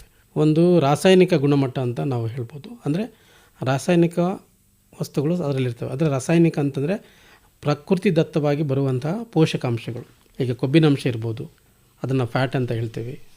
ಪ್ರೋಟೀನ್ ಅಂತ ಹೇಳ್ತೀವಿ ಇಂಗ್ಲೀಷಲ್ಲಿ, ಅದನ್ನು ಕನ್ನಡದಲ್ಲಿ ಸಸಾರಜನಕ ಅಂತ ಹೇಳ್ತೀವಿ. ಕಾರ್ಬೋಹೈಡ್ರೇಟ್ಸ್ ಅಂತ ಹೇಳ್ತಾರೆ ಇಂಗ್ಲೀಷಲ್ಲಿ, ಕನ್ನಡದಲ್ಲಿ ಶರ್ಕರೆ ಪಿಷ್ಟಗಳು ಅಂತ ಹೇಳ್ತೀವಿ. ಹಾಗೆ ಮಿನರಲ್ಸ್ ಅಂತೇಳಿ ಇಂಗ್ಲೀಷಲ್ಲಿ ಹೇಳ್ತಾರೆ, ಕನ್ನಡದಲ್ಲಿ ಬಂದ್ಬಿಟ್ಟು ಖನಿಜಾಂಶಗಳು ಅಂತ ಹೇಳ್ತೀವಿ. ಸೊ ವೈಟಮಿನ್ಸು, ಅದಕ್ಕೆ ಜೀವಸತ್ವಗಳು ಅಂತ ಹೇಳ್ತೀವಿ. ಸೊ ಇವೆಲ್ಲ ಅಂಶಗಳು ಸಮ ಪ್ರಮಾಣದಲ್ಲಿ ಸರಿಯಾದ ರೂಪದಲ್ಲಿ ಇರಬೇಕು. ಅಂದರೆ ಶುದ್ಧವಾದ ಹಸುವಿನ ಕೆಚ್ಚಲಿನಿಂದ ಆರೋಗ್ಯವಂತ ವ್ಯಕ್ತಿ ಶುದ್ಧವಾದ ಪಾತ್ರೆಯಲ್ಲಿ ಕರೆಯುವಂಥ ಹಾಲನ್ನೇ ಶುದ್ಧ ಹಾಲು ಅಂತ ನಾವು ಹೇಳಬೇಕು. ಡಾಕ್ಟ್ರೆ, ಈಗ ತಾವು ಹೈನು ಮಹಾವಿದ್ಯಾಲಯದ ಪ್ರಾಧ್ಯಾಪಕರು, ಅದು ಹೈನು ರಸಾಯನಶಾಸ್ತ್ರದ ಮುಖ್ಯಸ್ಥರು ಮತ್ತು HOD ಕೂಡ. ತಮ್ಮ ಒಂದು ಸುದೀರ್ಘ ಅನುಭವದ ಪ್ರಕಾರ ಹಾಲು ಹೆಂಗಿರಬೇಕು ಡಾಕ್ಟ್ರೆ? ಹಾಲು ಹೇಗಿರಬೇಕಂದ್ರೆ, ಹಾಲು ಒಂದು ಶುದ್ಧವಾದ ಪರಿಸರದಲ್ಲಿ ಆರೋಗ್ಯವಂತ ವ್ಯಕ್ತಿಯು ಆರೋಗ್ಯವಂತ ದನದ ಕೆಚ್ಚಲಿಂದ ಕರೆದಾಗ, ಶುದ್ಧವಾದ ಪಾತ್ರೆಗಳಲ್ಲಿ ಕರೆದಾಗ ಬರುವಂಥ ಹಾಲು ಪರಿಶುದ್ಧವಾಗಿರುತ್ತೆ. ಈ ಎಲ್ಲ ಕ್ರಮಗಳನ್ನು ಅನುಸರಿಸಿದರೆ ಮಾತ್ರ ಅದು ಪರಿಶುದ್ಧ ಹಾಲು ಅಂತ ನಾವು ಹೇಳ್ಬೋದು. ಈ ಕ್ರಮಗಳನ್ನು ಅನುಸರಿಸದೆ ಈಗ ಕೆಲವೊಮ್ಮೆ ನಾವು ಪಾತ್ರೆಗಳನ್ನು ಉಪಯೋಗಿಸ್ತೀವಿ ಹಾಲು ಕರಿಯೋಂಥ ವ್ಯಕ್ತಿಯೂ ಸಹ ಯಾವುದೇ ಆದರೂ ಒಂದು ರೋಗದಿಂದ ನರಳ್ತಾ ಇದ್ದರೆ, ಅಥವಾ ಕರಿಯೋಂಥ ಸಂದರ್ಭದಲ್ಲಿ ಕೆಮ್ಮೋದು, ಸೀನೋದು, ಉಗುಳೋದು, ಅಥವಾ ಪಾತ್ರೆಗಳನ್ನು ನಾವು ಬಳಸುವಂಥ ಪಾತ್ರೆಗಳು ಸ್ವಚ್ಛವಾಗಿಲ್ಲ ಅಂದರೆ, ಮತ್ತು ಇನ್ನೊಂದೇನೆಂದರೆ ಕೆಚ್ಚಲನ್ನು ನಾವು ಕರಿಯೋದಕ್ಕಿಂತ ಮೊದಲು ಅದಕ್ಕೆ ಬಿಸಿನೀರು, ಸ್ವಲ್ಪ ಹದವಾದ ಬಿಸಿನೀರಲ್ಲಿ ಸ್ವಲ್ಪ ಕೆಚ್ಚಲಿಗೆ ನೀರನ್ನು ಹಾಕಿ ಅದನ್ನು ಒರೆಸಿ ಟವಲಲ್ಲಿ ತೊಳೆದುಬಿಟ್ಟು ಟವಲಲ್ಲಿ ಒರೆಸಿ ಆನಂತರ ಹಾಲನ್ನು ಕರಿಬೇಕು. ಎಷ್ಟೋ ಸರಿ ಆ ಹಸು ಕೆಳಗಡೆ ಮಲಗಿದಾಗ ಅದರ ಕೆಳಗಡೆ ಗಂಜು ಮತ್ತು ಈ ಸಗಣಿ ಎಲ್ಲ ಚೆಲ್ಲಿ ಹೋಗಿರುತ್ತೆ. ಅದರ ಮೇಲೆ ಕೆಚ್ಚಲು ಬಿದ್ದಾಗ ಕೆಚ್ಚಲು ಇದಾಗಿರುತ್ತೆ, ಗಂಜಲಾಗಿರುತ್ತೆ ಮತ್ತು ಹಾಲು ಕರಿಬೇಕಾದ್ರೆ ಕೈ ತಾಗುತ್ತೆ, ರೋಗಾಣುಗಳು ಅದರೊಳಗಡೆ ಹಾಲಿನ ಜೊತೆಗೆ ಸೇರ್ಕೊಳ್ಳುತ್ತೆ. ಆವಾಗ ಗುಣಮಟ್ಟ ಏನಾಗುತ್ತೆ? ಖಂಡಿತ ಆಗುತ್ತೆ. ಸೊ ಆವಾಗ ಸಾಕಷ್ಟು ಬ್ಯಾಕ್ಟೀರಿಯಾಗಳು ಅದರೊಳಗಡೆ ಸೇರಿಕೊಳ್ಳುತ್ತೆ. ಡಾಕ್ಟ್ರೆ, ಈಗ ಹಾಲಿನ ಪೋಷಕಾಂಶಗಳ ಬಗ್ಗೆ ಹೇಳಿ. ಹಾಲಲ್ಲಿ ಏನೇನು ಥರದ ಪೋಷಕಾಂಶಗಳು ಇರಬೇಕು, ಈಗಿನ ಹಾಲದಲ್ಲಿ ಏನೇನು ಇವೆ, ಮತ್ತು ಒಳ್ಳೆ ಪೋಷಕಾಂಶಗಳು ನಮ್ಮ ಆಕಳಲ್ಲಿ ಮತ್ತು ಎಮ್ಮೆಯಲ್ಲಿ ಸಿಗಬೇಕಂದ್ರೆ ಅವು ಹೆಂಗಿರಬೇಕು? ಓಕೆ. ಸೊ ಈಗ ಹಾಲಿನಲ್ಲಿ ಹಸುವಿನ ಹಾಲು ಮತ್ತು ಎಮ್ಮೆ ಹಾಲು ಅಂತ ನಾವು ಹೇಳ್ತೇವೆ. ಇಲ್ಲಿ ಏನಾಗುತ್ತಂದರೆ ಒಂದೊಂದು ಹಾಲಿನಲ್ಲಿ ಒಂದೊಂದು ಗುಣಮಟ್ಟ ಇರುತ್ತೆ. ಈ ಗುಣಮಟ್ಟ ಅಂತ ನಾನು ಹೇಳಿದಾಗ ರಾಸಾಯನಿಕ ಗುಣಮಟ್ಟ ಮುಖ್ಯವಾಗಿ ನಮಗೆ ಪರಿಗಣನೆಗೆ ಬರುತ್ತೆ. ಮತ್ತು ಖನಿಜಾಂಶಗಳು ಶೇಕಡ 1.8ರಿಂದ 0.7ರಿಂದ 0.8ರಷ್ಟು ಖನಿಜಾಂಶಗಳಿರುತ್ತೆ. ಆಗ ವಿಟಮಿನ್ಸ್ ಜೀವಸತ್ವಗಳು ಅಂತ ಹೇಳ್ತೀವಿ, ಜೀವಸತ್ವಗಳು ಇರುತ್ತೆ. ಇವೆಲ್ಲ ಸ್ವಲ್ಪ ಕಡಿಮೆ ಪ್ರಮಾಣದಲ್ಲಿರುತ್ತೆ. ಸೊ ಈ ಘನ ಪದಾರ್ಥ ಅಂತ ನಾವು ಏನು ಹೇಳ್ತೀವಿ, ಈ ಘನ ಪದಾರ್ಥದಿಂದಲೇ ನಮಗೆ ಸಿಗ್ತಕ್ಕಂಥದ್ದು ಪೌಷ್ಟಿಕತೆ. ಸೊ ಈ ಘನ ಪದಾರ್ಥನ ಹೆಚ್ಚಿಸಲಿಕ್ಕೆ ನಾವು ಪ್ರಯತ್ನ ಮಾಡಬೇಕು. ಇದು ಹಸುವಿನಲ್ಲಿ ತಗೊಂಡಾಗ ನಿಮಗೆ ಶೇಕಡ 12ರಿಂದ 13% ಸಾಲಿಡ್ಸ್ ಇರುತ್ತೆ ಹಸುವಿನಲ್ಲಿ. ಅದೇ ನೀವು ಎಮ್ಮೆ ಹಾಲನ್ನು ತಗೊಂಡಾಗ ಕೊಬ್ಬಿನ ಅಂಶ ಎಮ್ಮೆನಲ್ಲಿ ಜಾಸ್ತಿ ಇರುತ್ತೆ. ಹಸುವಿನ ಹಾಲಲ್ಲಿ ನಿಮಗೆ 4ರಿಂದ 4-5% ಇದ್ದರೆ, ನೀವು ಎಮ್ಮೆ ಹಾಲು ತಗೊಂಡಾಗ ಶೇಕಡ 5.56ರಷ್ಟು ಹೋಗ್ಬೋದು. ಕೆಲವೊಂದು ತಳಿಯ ಎಮ್ಮೆಗಳಲ್ಲಿ 7%ವರೆಗೂ ಇರುತ್ತೆ. ಸೊ ಅದು ತಳಿಯ ಮೇಲೆ ಆಧಾರವಾಗಿರುತ್ತೆ. ಸಾಮಾನ್ಯವಾಗಿ 5ರಿಂದ 5% ಕೊಬ್ಬಿನಾಂಶ ಇರುತ್ತೆ ಅಂತ ನಾವು ಹೇಳ್ಬೋದು. ಕೊಬ್ಬಿನಾಂಶ ಜಾಸ್ತಿ ಇರುತ್ತೆ ಎಮ್ಮೆ ಹಾಲಲ್ಲಿ. ಮತ್ತು ಇನ್ನೊಂದು ಏನಂದರೆ, ಹಾಲು ನೋಡಿದಾಗ ನಿಮಗೆ ಹಾಲಿನ ಬಣ್ಣ ನೋಡುವಾಗ ಎಮ್ಮೆ ಹಾಲಿನ ಒಂದು ಬಣ್ಣ ಸ್ವಲ್ಪ ಬಿಳಿ ಇರುತ್ತೆ. ನಮಗೆ ಹಸುವಿನ ಹಾಲಿನ ಒಂದು ಬಣ್ಣ ಸ್ವಲ್ಪ ಒಂದು ಲೈಟಾಗಿ ಎಲ್ಲೋ ಮತ್ತು ಬಿಳಿ ಕಲರ್ ಇರುತ್ತೆ. ಯಾಕೆ ರುಚಿಯಲ್ಲೂ ಕೂಡ ಎಮ್ಮೆ ಹಾಲು ಸ್ವಲ್ಪ ಜಾಸ್ತಿ ರುಚಿ ಇರುತ್ತೆ. ಯಾಕೆಂದರೆ ಅದರಲ್ಲಿ ಹೆಚ್ಚಿನ ಮತ್ತೆ ಸ್ವಲ್ಪ ತಿಕ್ ಕೂಡ, ದಪ್ಪ ಕೂಡ. ಹೌದು. ಮಕ್ಕಳು ಕೂಡ ಅದು ಇಷ್ಟಪಡೋದು ಜಾಸ್ತಿ. ಹೌದು, ಎಮ್ಮೆ ಹಾಲನ್ನು. ಹೌದು. ಯಾಕೆಂದರೆ ಅದರಲ್ಲಿ ಕೊಬ್ಬಿನಾಂಶ ಹೆಚ್ಚಿರುತ್ತೆ. ಸೊ ಮತ್ತು ಪ್ರೋಟೀನ್ ಅಂಶನೂ ಹೆಚ್ಚಿರುತ್ತೆ, ಸಕ್ಕರೆ ಅಂಶನೂ ಹೆಚ್ಚಿರುತ್ತೆ. ಸಕ್ಕರೆ ಅಂಶ ಅಂದರೆ ನಾವು ಹಾಲಿನಲ್ಲಿರುವಂಥ ಸಕ್ಕರೆ ಅಂಶ ಹೇಳ್ತೀವಿ, ಹೊರಗಡೆಯಿಂದ ಹಾಕಿರೋ ಸಕ್ಕರೆ ಅಂಶ. ಹಾಲಿನಲ್ಲಿ ಒಂದು ಸಕ್ಕರೆ ಅಂಶ ಇರುತ್ತೆ, ಅದು ಲ್ಯಾಕ್ಟೋಸ್ ಅಂತ ಹೇಳ್ತೀವಿ. ಆ ಲ್ಯಾಕ್ಟೋಸನ್ನು ಅದರಲ್ಲಿ ಜಾಸ್ತಿ ಇರೋದ್ರಿಂದ ಅದು ಹೆಚ್ಚು ರುಚಿಕರವಾಗಿರುತ್ತೆ, ಹೆಚ್ಚು ದಪ್ಪ ಆಗಿರುತ್ತೆ. ಕೊಬ್ಬಿನಾಂಶ ಜಾಸ್ತಿ ಇರೋದ್ರಿಂದ ತುಂಬ ದಪ್ಪನೂ ಆಗಿರುತ್ತೆ. ಡಾಕ್ಟ್ರೆ, ಇನ್ನೊಂದು, ಈಗ ಎಷ್ಟು ಹಾಲು ತೊಗೋಬೇಕು ನಾವು, ಮತ್ತು ಎಷ್ಟು ಹಾಲು ತೊಗೊಂಡ್ರೆ ನಾವು ಪೌಷ್ಟಿಕವಾಗಿ ದಷ್ಟಪುಷ್ಟವಾಗಿ ಇರ್ಬೋದು? ಕನಿಷ್ಠ ಅಂದರೆ ಸಾಮಾನ್ಯವಾಗಿ ನಾವು ದಿನಕ್ಕೆ 2 ಹೊತ್ತು ಹಾಲು ತಗೋಬೇಕು, ಬೆಳಿಗ್ಗೆ ಮತ್ತು ಸಂಜೆ. ಒಂದು ಕಪ್ ಅಂದರೆ ಹೆಚ್ಚು ಅಂದಾಜು 200ರಿಂದ 250 ml ಇರುತ್ತೆ ಒಂದು ಕಪ್. ಸೊ ಒಂದು ಕಪ್ ಹಾಲಿನಲ್ಲಿ ನಿಮಗೆ ಸಾಧಾರಣವಾಗಿ ಒಂದು 150ರಿಂದ 160 ಕ್ಯಾಲೋರೀಸ್ ಸಿಗುತ್ತೆ ನಿಮಗೆ. ಅದು ಬೆಳಿಗ್ಗೆ ಅಷ್ಟು ಮಿನಿಮಮ್ ನಿಮಗೆ ಬೇಕೇ ಬೇಕು, ಸಂಜೆ ಅಷ್ಟು ಮತ್ತೆ ಬೇಕಾಗುತ್ತೆ. ಸೊ ಇಷ್ಟು ತೊಗೊಂಡ್ರೆ ನಿಮಗೆ ದಿನಕ್ಕೆ ಹೆಚ್ಚು ಕಮ್ಮಿ 300 ಕ್ಯಾಲೋರೀಸ್ ಹಾಲಿನಿಂದ ಸಿಗುತ್ತೆ. ಈಗ ಹಾಲಿನ ಒಂದು ಗುಣಮಟ್ಟ ನಿರ್ವಹಣೆ ಮಾಡಬೇಕು ಅಂತೇವಲ್ಲ, ಅದು ಹೇಗೆ ಡಾಕ್ಟ್ರೆ? ಹಾಲಿನ ಗುಣಮಟ್ಟ ಅನ್ನೋ ವಿಷಯಕ್ಕೆ ಬಂದಾಗ ನಾವು ಒಂದು ಹಸುವಿನ ಆರೋಗ್ಯದ ಬಗ್ಗೆ ಕಾಳಜಿಯನ್ನು ವಹಿಸಬೇಕು. ಹಸುವು ಯಾವುದೇ ರೀತಿಯಾದಂತಹ ರೋಗಕ್ಕೆ ತುತ್ತಾಗೋ ರೀತಿಯಲ್ಲಿ ನಾವು ಅದನ್ನು ನೋಡ್ಕೋಬೇಕು. ಹಸುವಿನ ಮೈಯನ್ನು ಆಗಾಗ ತೊಳಿಬೇಕು. ಹಸುಗಳನ್ನು ಸಾಕಷ್ಟು ಸಾರಿ ನಾವು ಕಟ್ಟಾಕಿ ಮೇಯಿಸ್ತೀವಿ, ಅದಕ್ಕಿಂತ ಹಸುಗಳನ್ನು ಬಿಟ್ಟು ಮೇಯಿಸೋದ್ರಿಂದ ಸಾಕಷ್ಟು ಒಳ್ಳೆಯದಿರುತ್ತೆ. ಅವು ಸಾಕಷ್ಟು ತಮಗೆ ಬೇಕಾದ ಹುಲ್ಲನ್ನು ಆಯ್ಕೆ ಮಾಡ್ಕೊಂಡು ತಿಂದ್ಕೊಂಡಾಗ ಭಾಳಷ್ಟು ಚೆನ್ನಾಗಿ ಹಾಲು ಉತ್ಪಾದನೆ ಆಗುತ್ತೆ, ಹಾಲಿನ ಗುಣಮಟ್ಟವೂ ಚೆನ್ನಾಗಿರುತ್ತೆ. ಈಗ ಇತ್ತೀಚಿನ ದಿನಗಳೇನಾಗಿದೆ, ನಾವು ಕಟ್ಟಿಬಿಟ್ಟು ಬೇಕಾದಂಥ ಮೇವನ್ನು ಹಾಕಲ್ಲ ನಾವು. ಈ ರೀತಿಯಾದಂಥ ಒಂದು ಸಂದರ್ಭಕ್ಕೆ ಬಂದಾಗ ಅದು ತಿನ್ನುತ್ತೆ. ಆದರೆ ಅದನ್ನು ಒಂದು ಗುಣಮಟ್ಟವನ್ನು ನೋಡಿದಾಗ ಅದನ್ನು ನಾವು ಅದರ ಸ್ವಚ್ಛತೆ ಬಗ್ಗೆ ಕಾಪಾಡಬೇಕು. ಮತ್ತು ಹಾಲಿನ ಒಂದು ಕರೆಯುವಂಥ ವ್ಯಕ್ತಿ ಶುದ್ಧವಾಗಿರಬೇಕು. ಕೊಠಡಿಗೆ ಮುಖ್ಯವಾಗಿ ಎಲ್ಲಿ ನಾವು ಹಸುವನ್ನು ಕಟ್ತೀವಿ ಅಲ್ಲಿ ಕೊಠಡಿ ಭಾಳ ಶುಭ್ರವಾಗಿರಬೇಕು. ಅಲ್ಲಿ ಸಾಕಷ್ಟು ಗಾಳಿ ಬೆಳಕು ಬರ್ತಾ ಇರಬೇಕು. ಮತ್ತು ಗಂಜಲು, ಏನು ಹಸು ಗಂಜಲು ಹಾಕಿದ ತಕ್ಷಣ ಅದು ಸರಾಗವಾಗಿ ಹರಿದು ಮೋರೆಗೆ ಹೋಗಿ ಬೀಳಬೇಕು. ಮತ್ತು ಸಗಣಿಯು ಸಹ ಗಂಜಿನ ಜೊತೆಗೆ ಹರಿದು ಹೋಗಿ ಬೀಳಬೇಕು. ಅದನ್ನು ನೀರು ಹಾಕಿ ಅಲ್ಲೇ ನಿಲ್ಲಬಾರ್ದು. ಮತ್ತು ಪ್ರಾಣಿನಿಗೂ ಅದು ಏನು ಎಮ್ಮೆ ಆಗಲಿ ದನ ಆಗಲಿ ಅದ್ರ ಮೇಲೆ ಮತ್ತೆ ಮಲ್ಕೊಳ್ಳಂಗೆ ನೀವು ಅವಕಾಶ ಮಾಡಬಾರ್ದು. ನಿಮ್ಮ ಆಕಳು ಸ್ವಚ್ಛವಾಗಿರಲಿ, ಮತ್ತು ಅದಕ್ಕೂ ಕೂಡ ಪೂರಕವಾದ ಒಂದು ವಾತಾವರಣ ಬೇಕಲ್ಲ. ಹೌದು, ಅದನ್ನು ನಾವು ನಿರ್ಮಾಣ ಮೂಕ ಪ್ರಾಣಿ ಇರುತ್ತೆ, ಅದ್ರ ಗೊತ್ತಿರುತ್ತೆ ಅದಕ್ಕೆಲ್ಲ. ಹೌದು. ಇನ್ನೊಂದು ಡಾಕ್ಟ್ರೆ, ಹಾಲಿನ ಉತ್ಪನ್ನದ ಬಗ್ಗೆನೂ ಕೂಡ ಮಾತಾಡ್ಬಿಡಿ. ಈಗ ಸಾಕಷ್ಟು ಉತ್ಪನ್ನ ಇದೆ, ಸಾಕಷ್ಟು ಉತ್ಪನ್ನ ಮಾಡೋದ್ರಿಂದ ಅದು ಕೂಡ ಒಂದು ಇವತ್ತು ನಮ್ಮ ರೈತ ಮಕ್ಕಳಲ್ಲಿ ಅದೇ ಒಂದು ಉದ್ಯೋಗ ಆ ಥರನೂ ಕೂಡ ಮಾಡ್ತಾನೆ ಇದ್ದಾರೆ. ಸರ್ಕಾರ ಕೂಡ ಹೆಚ್ಚು ಜನರಿಗೆ ಹಾಲು ಕೊಡ್ರಿ, ನಾವು ನಿಮಗೆ ಎಲ್ಲ ಥರದಿಂದ ಸಹಾಯ ಸಹಕಾರ ಮಾಡ್ತೇವಂತ ಸರ್ಕಾರನೂ ಅನೇಕ ಯೋಜನೆಗಳನ್ನು ತಂದು ಇವತ್ತು ರೈತರ ನೆರವಿಗೆ ಧಾವಿಸಿದೆ. ಹಾಲು ಕೂಡ ಅಗಾಧ ಪ್ರಮಾಣದಲ್ಲಿ ಉತ್ಪಾದನೆ ಆಗ್ತಾನೆ ಇದೆ. ಹೌದು ಸರ್, ಕೈಗಾರಿಕೆ ಏನಿದೆ, ಹಾಲಿನ ಒಂದು ಕೈಗಾರಿಕೆ ಭಾಳಷ್ಟು ಬೆಳೀತಾ ಇದೆ. ಇವತ್ತು ಎಷ್ಟೋ ಜನ ಕೆಲಸ ಇಲ್ಲದಿರ್ತಕ್ಕಂಥ ನಿರುದ್ಯೋಗಿಗಳು ಕೆಲವೊಂದು ಸ್ವತಃ ಅವರೇ ಒಂದು ಕಾರ್ಯಗಳನ್ನು ಓಪನ್ ಮಾಡಿ ಹಾಲಿನ ವಿವಿಧ ಉತ್ಪನ್ನಗಳನ್ನು ತಯಾರು ಮಾಡಲಿಕ್ಕೆ ಅವರು ಪ್ರಾರಂಭ ಮಾಡಿದ್ದಾರೆ. ಉದಾಹರಣೆಗೆ ಹೇಳೋದಾದರೆ ತುಪ್ಪವನ್ನು ತಯಾರು ಮಾಡಿಬಿಟ್ಟು ಮಾರಾಟ ಮಾಡ್ತಕ್ಕಂಥದ್ದು, ಪನ್ನೀರನ್ನು ತಯಾರು ಮಾಡಿ ಮಾರಾಟ ಮಾಡ್ತಕ್ಕಂಥದ್ದು. ಏನಾಗಿದೆ ಅಂದರೆ ಹಾಲಿಗಿಂತ ಹೆಚ್ಚು ಹಾಲಿನ ಉಪ ಉತ್ಪನ್ನಗಳಿಗೆ ಬೆಲೆ ಬಂದಿದೆ. ಅದರ ಒಂದು ಪೌಷ್ಟಿಕತೆಯೂ ಜಾಸ್ತಿ ಇದೆ. ಈಗ ನಾವು ಮೊದಲು ಹಾಲು ಮತ್ತು ಹಾಲಿನ ಪೌಡ್ರನ್ನು ಮಾತ್ರ ಬಳಸ್ತಾ ಇದ್ವಿ. ಇವತ್ತು ಅನೇಕ ಉತ್ಪನ್ನಗಳಿದೆ. ಪನ್ನೀರಿದೆ, ಪನ್ನೀರಲ್ಲಿ ಸುಮಾರು ನೀವು ಉತ್ಪನ್ನಗಳನ್ನು ತಯಾರಿಸ್ಬೋದು. ಅದೇ ಥರ ಚೀಸ್ ಇದೆ. ಚೀಸ್ ಅಂತಕ್ಕಂಥದ್ದು ಇವಾಗ ಪನ್ನೀರ್ ಮಸಾಲ, ಪನ್ನೀರ್ ಮಂಚೂರಿ, ಇನ್ನೂ ಏನೇನೋ. ಹೌದು, ಸುಮಾರು ಉತ್ಪನ್ನಗಳು ಮಾಡ್ಬೋದು ಪನ್ನೀರಿಂದ. ಹಾಗೆ ಈ ಥರ ಬೇರೆ ಬೇರೆ ವ್ಯಾಲ್ಯೂ ಆಡೆಡ್ ಪ್ರಾಡಕ್ಟ್ಸ್ ಅಂತ ನಾವು ಹೇಳ್ತೀವಿ. ಅಂದರೆ ಈ ವ್ಯಾಲ್ಯೂ ಆಡೆಡ್ ಪ್ರಾಡಕ್ಟ್ಸ್ ಅಂದರೆ ಆ ಉತ್ಪನ್ನಗಳಿಗೆ ವ್ಯಾಲ್ಯೂವನ್ನು ಅಡಿಷನ್ ಮಾಡೋದು.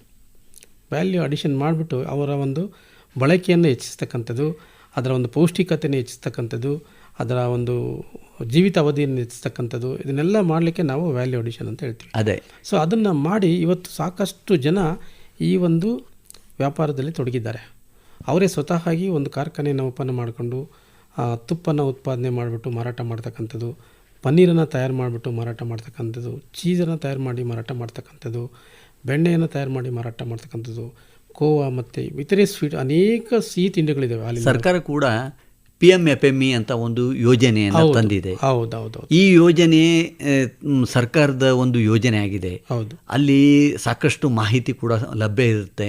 ಏನೇನು ಸಹಾಯ ಸೌಲಭ್ಯ ಸಿಗುತ್ತೆ ಅದನ್ನು ಕೂಡ ನಮ್ಮ ರೈತರು ಪಡ್ಕೊಂಡಿದ್ದಾರೆ. ಇನ್ನು ಕೆಲವರು ಪಡ್ಕೊಳ್ಳಿ ಅಂತ ನಾವು ಹೇಳ್ತಾ ಇದ್ದೀವಿ. ಖಂಡಿತ ಸರ್, ಖಂಡಿತ. ಈಗ ನಮ್ಮಲ್ಲಿನ ಸಾಕಷ್ಟು ಜನ ಬಂದು ಇದ್ರ ಬಗ್ಗೆ ತರಬೇತಿಯನ್ನು ಪಡ್ಕೊಂಡು ಹೋಗ್ತಾರೆ. ಸರ್, ನಾವು ಈ ರೀತಿಯಾದಂಥ ಒಂದು ಯೋಜನೆಯನ್ನು ಹಾಕ್ಕೊಂಡಿದ್ದೀವಿ, ನಾವೊಂದು ಸಣ್ಣ ಒಂದು ಕೈಗಾರಿಕೆಯನ್ನು ಪ್ರಾರಂಭ ಮಾಡಬೇಕಂತ ಇದ್ದೀವಿ ಹಾಲಿನ ಒಂದು ಉತ್ಪನ್ನಗಳ ಬಗ್ಗೆ. ಸೊ ನಮಗೆ ಒಂದು ರೀತಿ ತರಬೇತಿ ಬೇಕಾಗುತ್ತೆ, ನಿಮ್ಮಲ್ಲಿ ತರಬೇತಿ ಸಿಗುತ್ತಾ ಅಂತೇಳಿ ನಮ್ಮಲ್ಲೂ ಬರ್ತಾರೆ. ಸೊ ನಾವು ನಮ್ಮ ಕಾಲೇಜಿನಿಂದ ಈಗ ಸಾಕಷ್ಟು ಬಾರಿ ಹಲವಾರು ಈ ರೀತಿ ತರಬೇತಿ ಕಾರ್ಯಕ್ರಮಗಳನ್ನು ರೈತರಿಗೆ ಮಾಡಿದ್ದೀವಿ. ಮತ್ತು ಹಾಲಿನ ಒಂದು ಈ ಎಂಟರ್ಪ್ರಿನರ್ಸ್ ಉದ್ಯಮಿಗಳು ಏನಿದ್ದಾರೆ ಅವ್ರಿಗೂ ಸಹ ಕೊಟ್ಟಿದ್ದೀವಿ. ಸೊ ಹಾಗಾಗಿ ಈ ಒಂದು ಕೆಲಸ ನಿರಂತರವಾಗಿ ನಡೀತಾನೆ ಇರ್ತದೆ. ಅವರು ಬರ್ತಾರೆ, ಬಂದಾಗ ಅವರು ಸಾಕಷ್ಟು ಒಂದು ಡೌಟ್ಸ್ ಏನಿರುತ್ತೆ ಹಾಲಿನ ಬಗ್ಗೆ ಅಥವಾ ಉತ್ಪನ್ನಗಳ ಬಗ್ಗೆ ಮಾಹಿತಿಯನ್ನು ಪಡ್ಕೊಂಡು ಕೆಲವರು ವಾಪಸ್ ಹೋದ ನಂತರ ಅವ್ರದ್ದೇ ಆದಂಥ ಒಂದು ಬಿಸ್ನೆಸ್, ಅವ್ರದ್ದೇ ಆದಂಥ ಒಂದು ವ್ಯಾಪಾರವನ್ನು ಹಾಲಿನ ಒಂದು ಇದರಲ್ಲಿ ಪ್ರಾರಂಭ ಮಾಡಿದ್ದಾರೆ. ಡಾಕ್ಟ್ರ್, ಇವತ್ತು ನಮ್ಮ ದೇಶದಲ್ಲಿ ನಾವು ಮೊದಲಿಂದ ಪರಂಪರಾಗತ ತಳಿಗಳನ್ನು ನಾವು ಅವಲಂಬಿಸಿದ್ವಿ. ನಮ್ಮ ಕರ್ನಾಟಕದಲ್ಲಿ ಕೆಲವು ಆಕಳ ತಳಿಗಳಿದ್ದಾವೆ, ಅದೇ ಥರ ಎಮ್ಮೆ ತಳಿಗಳಿದ್ದಾವೆ. ಈಗ ನಾವು ವಿದೇಶ ತಳಿಗಳನ್ನು ಕೂಡ ನಾವು ಸಂಕರಣ ತಳಿಗಳನ್ನು ಕೂಡ ತರಿಸ್ಕೊಂಡು ಅವುಗಳನ್ನೇ ನಾವು ಹೆಚ್ಚು ಮಹತ್ವ ಕೊಡ್ತಾ ಇದ್ದೇವೆ. ಯಾಕಂದರೆ ಹೆಚ್ಚು ಹಾಲು ನಮಗೆ ಬೇಕು ಅಂತ. ಡಾಕ್ಟ್ರ್, ಈಗ ಅಜಗಜಾಂತರ ವ್ಯತ್ಯಾಸ ಇದೆಯೇನು ಆ ಒಂದು ಹಾಲಿಗೆ, ನಮ್ಮ ಈ ಲೋಕಲ್ ಆಕಳ ಹಾಲಿಗೆ ಅಥವಾ ಎಮ್ಮೆ ಹಾಲಿಗೆ? ಆ ರೀತಿ ನೋಡೋದಾದರೆ ಹಾಲಿನ ಗುಣಮಟ್ಟ ನಾನು ಆಗಲೇ ಹೇಳಿದಾಗೆ ಹಲವಾರು ಒಂದು ಅಂಶಗಳಿಂದ ಕೂಡಿರುತ್ತೆ. ಅದು ಎಮ್ಮೆ ಇರ್ಬೋದು, ಆಕಳ ಇರ್ಬೋದು, ನೀವು ಹೇಳ್ದಂಗೆ ಕ್ರಾಸ್ ಬ್ರೀಡ್ ಅಂತ ನಾವು ಹೇಳ್ತೀವಿ, ನೇಟಿವ್ ಬ್ರೀಡ್ಸ್ ಅಂತ ಹೇಳ್ತೀವಿ. ಅಂದರೆ ನಮ್ಮ ಸ್ವದೇಶ ತಳಿಗಳು ಮತ್ತು ವಿದೇಶಿ ತಳಿಗಳು. ಸ್ವದೇಶ ತಳಿಗಳ ಹಾಲಿನ ಒಂದು ಉತ್ಕೃಷ್ಟ ಅಂತ ಹೇಳ್ತಾರೆ, ವಿದೇಶಿ ತಳಿದು ಇಲ್ಲ ಅಂತ ಹೇಳ್ತಾರೆ. ಅದು ಹಂಗೆ ಹೇಳೋದಕ್ಕಿಂತ ಹೆಚ್ಚಿನದಾಗಿ ಆ ಥರ ನಾನು ಹೇಳೋಕ್ಕೆ ಇಷ್ಟಪಡಲ್ಲ. ಹಾಲಿನ ಒಂದು ಗುಣಮಟ್ಟವನ್ನು ನಾವು ಪರೀಕ್ಷೆ ಮಾಡಿದಾಗ ಎಲ್ಲದರಲ್ಲೂ ಸಹ ನಮಗೇನು ಅವಶ್ಯಕತೆ ಇರುತ್ತೆ ನಮ್ಮ ದೇಹಕ್ಕೆ ಆ ಒಂದು ಪೋಷಕಾಂಶಗಳು ಎರಡರಲ್ಲೂ ಇದೆ. ಅದರಲ್ಲಿ ನಾವು ಯಾವ ರೀತಿಯಾದಂಥ ಒಂದು ವಿಧಾನಗಳನ್ನು ಅನುಸರಿಸುತ್ತೆ ಅದರ ಮೇಲೆ ಅದು ಡಿಪೆಂಡ್ ಆಗುತ್ತೆ, ಅದರ ಮೇಲೆ ಅವಲಂಬಿಸಲಾಗಿರುತ್ತೆ. ಇಲ್ಲಿ ಸಾಮಾನ್ಯವಾಗಿ ಸ್ಥಳೀಯ ತಳಿಗಳು ಯಾವ್ಯಾವುದು ಆಕಳಲ್ಲಾಗಲಿ ಎಮ್ಮೆಲ್ಲಾಗಲಿ ಡಾಕ್ಟ್ರೆ? ಈಗ ಸ್ಥಳೀಯ ತಳಿಗಳು ಅಂದರೆ ನಮಗೆ ಆಕಳಲ್ಲಿ ಇವಾಗ ಗಿರ್ ಅಂತ ಮಲೆನಾಡು ಗಿಡ್ಡ ಅಂತ ಹೇಳ್ತೀವಿ, ಭಾಳಷ್ಟು ಫೇಮಸ್ ಆಗಿರ್ತಕ್ಕಂಥ ಮಲೆನಾಡು ಗಿಡ್ಡ. ನೀವು ಈ ಕಡೆ ಶಿವಮೊಗ್ಗ ಆ ಕಡೆಲ್ಲ ಹೋದರೆ ಸಣ್ಣ ಒಂದು ಗಾತ್ರದ ಒಂದು ಹಸು ಕಾಣುತ್ತೆ, ಅವೆಲ್ಲ ನಮಗೆ ಸ್ಥಳೀಯ ದನಗಳು. ಸೊ ಅದೇ ಥರ ಮುರ್ರ ಅವೆಲ್ಲ ನಮಗೆ ಎಮ್ಮೆಗಳಲ್ಲಿ. ಸೊ ಈ ರೀತಿಯಾದಂಥ ತಳಿಗಳು ಸುಮಾರು ಇದ್ದಾವೆ. ಹಳ್ಳಿಕಾರ ಅಂತ ಒಂದು ತಳಿ ಇದೆ. ಈಗ ಕ್ರಾಸ್ ಬ್ರೀಡ್ ಬಂದರೆ ನಿಮಗೆ HF ಅಂತ ಹೇಳ್ತೀವಿ, ಆಮೇಲೆ ಜರ್ಸಿ ಅಂತ ಹೇಳ್ತೀವಿ. ಇವೆಲ್ಲ ಒಂದು ವಿದೇಶಿ ತಳಿಗಳು. ಸೊ ನಮ್ಮ ತಳಿಗಳಲ್ಲಿ ಏನಂದರೆ ನಮ್ಮ ತಳಿಗಳಲ್ಲಿ ಇಳುವರಿ ಕಮ್ಮಿ ಇರುತ್ತೆ. ಸೊ ವಿದೇಶಿ ತಳಿಗಳು ಏನೇ ಅಂತ ನಾವು ಕ್ರಾಸ್ ಬ್ರೀಡ್ ಅಂತ ಏನು ಹೇಳ್ತೀವಿ ಅವುಗಳಲ್ಲಿ ಇಳುವರಿ ಜಾಸ್ತಿ ಬರುತ್ತೆ. ಈಗೇನಾಗಿದೆ ಅಂದರೆ ಈ ಹೈನುಗಾರಿಕೆ ಅಂತಕ್ಕಂಥದ್ದು ಒಂದು ಕಮರ್ಷಿಯಲಾಗಿ ನಾವು ನೋಡ್ತಾ ಇದ್ದೀವಿ. ನಾವು ಕಮರ್ಷಿಯಲಾಗಿ ನೋಡೋದ್ರಿಂದ ನಮಗೆ ಇಳುವರಿ ಜಾಸ್ತಿ ಬೇಕಾಗಿದೆ. ಇಳುವರಿ ಜಾಸ್ತಿ. ಅದೇ ಥರ ಎಮ್ಮೆಲ್ಲೂ ಒಂದೆರಡು ತಳಿಗಳನ್ನು ಹೇಳ್ಬಿಡಿ. ಎಮ್ಮೆಲ್ಲಿ ಮುರ್ರಾ ಅಂತ ಇದೆ. ಮುರ್ರಾದಲ್ಲೂ ನಿಮಗೆ ಹಾಲು ಚೆನ್ನಾಗಿ ಬರುತ್ತೆ, ಒಳ್ಳೆ ಗುಣಮಟ್ಟ ಬರುತ್ತೆ. ಸೊ ಇದ್ರೂ ಸಹ ನೀವು ಸಾಕ್ಬೋದು. ಅದಕ್ಕೆ ನಾವು ಸಾಕಷ್ಟು ಬಾರಿ ರೈತರಿಗೆ ಏನು ಹೇಳ್ತೀವಿ ಅಂದರೆ, ನೀವು 4 ಹಸು ಕಟ್ಕೊಂಡು 1 ಎಮ್ಮೆ ಕಟ್ಟಿ. ಅದೇ ಬೇಕು ಡಾಕ್ಟ್ರೆ.